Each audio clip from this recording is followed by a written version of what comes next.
ওই দিন শ্রী শ্রী ঠাকুরের ভোগের জন্য অন্ন ও অন্যান্য ব্যঞ্জনের সাথে মুগের ডালও রেঁধেছিলাম। রন্ধনের পর দুটো পাত্রে ওই ডাল ঢেলে রাখি, কিন্তু অত্যন্ত ব্যস্ততার জন্য ডালে লবণ দিয়েছি কি না মনে পড়ছিল না। লবণ দেওয়া না হয়ে থাকলে শ্রী শ্রী ঠাকুরের ও শ্রী শ্রী মায়ের সেবায় ত্রুটি হবে এবং উপস্থিত সকলের প্রসাদ গ্রহণে অতৃপ্তি হবে ভেবে একটা পাত্র থেকে একটু ডাল নিয়ে চেখে দেখলাম। বুঝলাম লবণ দেওয়া হয়নি। তখন উভয় পাত্রেই লবণ দিয়ে ডাল ঠিকমতো প্রস্তুত করে রাখলাম, কিন্তু পরক্ষণেই দারুণ মনস্তাপ আরম্ভ হলো। কেবলই মনে দ্বন্দ্ব চলতে লাগলো এই ভেবে যে শ্রী শ্রী ঠাকুরের ভোগের আগেই ব্যঞ্জনের অগ্রভাগ গ্রহণ করেছি, তাতে না জানি কত অপরাধ হয়েছে। অথচ তখন আর এমন সময় নেই যে পুনরায় ডাল রেঁধে ঠাকুরকে ভোগ দিয়ে মাকে আহার করাতে বা সকলকে প্রসাদ দিতে পারি। এতে বড়ই অশান্তি ভোগ করতে লাগলাম। অগত্যা উপায়ান্তর না দেখে দুটো পাত্রের মধ্যে যে পাত্র থেকে ডাল চেখে দেখা হয়নি, কেবল সেই পাত্রের ডালই ঠাকুরকে ভোগ দিলাম। তারপর মা আহারে বসলেন।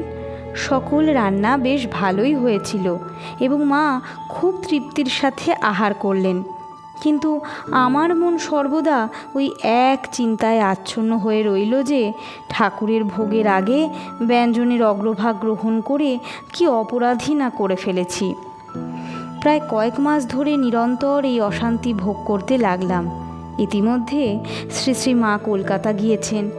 আশ্বিন মাসে কলকাতায় তাকে দর্শন করতে যাই, কিন্তু সেই পূর্বের দুশ্চিন্তা ও অশান্তি আমার মনে তখনও আছে। মা আমার কাছে জয়রামবাটি ও কোয়ালপাড়ার কুশল খবরাখবর নিয়ে হঠাৎ সামনের ভক্ত মহিলাদেরকে লক্ষ্য করে বলে উঠলেন, দেখো মা, কিশোরী যে মুগের ডাল রান্না করে খাইয়েছিল, আজ পর্যন্ত তা যেন আমার মুখে লেগে আছে। এই বলে খুব আনন্দ প্রকাশ করতে লাগলেন। এতে জনৈক মহিলা বিস্ময় প্রকাশ করে বললেন, মা, কিশোরী মহারাজ এমন মুগের ডাল রেঁধে খাইয়েছেন যে তা আজ পর্যন্ত আপনার মুখে লেগে আছে? মা তার উত্তরে বললেন, হ্যাঁ মা, খুব ভালো মুগের ডাল রেঁধেছিল। মায়ের এই কথায় আমার তখন বোধ হতে লাগলো মা অন্তর্যামী, আমার অশান্তির কারণ সবই জেনেছেন এবং আমাকে নিজ গুণে ক্ষমা করে সান্ত্বনা দেওয়ার জন্য বুঝিয়ে দিলেন যে ভুলবশত যা করে ফেলেছি তাতে আমার কোনো অপরাধ হয়নি। লিখছেন কিশোরী মহারাজ, অর্থাৎ স্বামী পরমেশ্বরানন্দজি মহারাজ। শ্রী শ্রী মা ও জয়রামবাটি গ্রন্থ থেকে সংকলিত। আলোর সন্ধানে, গল্পে গল্পে তত্ত্বকথা। ভিডিওটি ভালো লাগলে লাইক কমেন্ট করে জানাবেন। শেয়ার করার অনুরোধ রইল সকলের সাথে।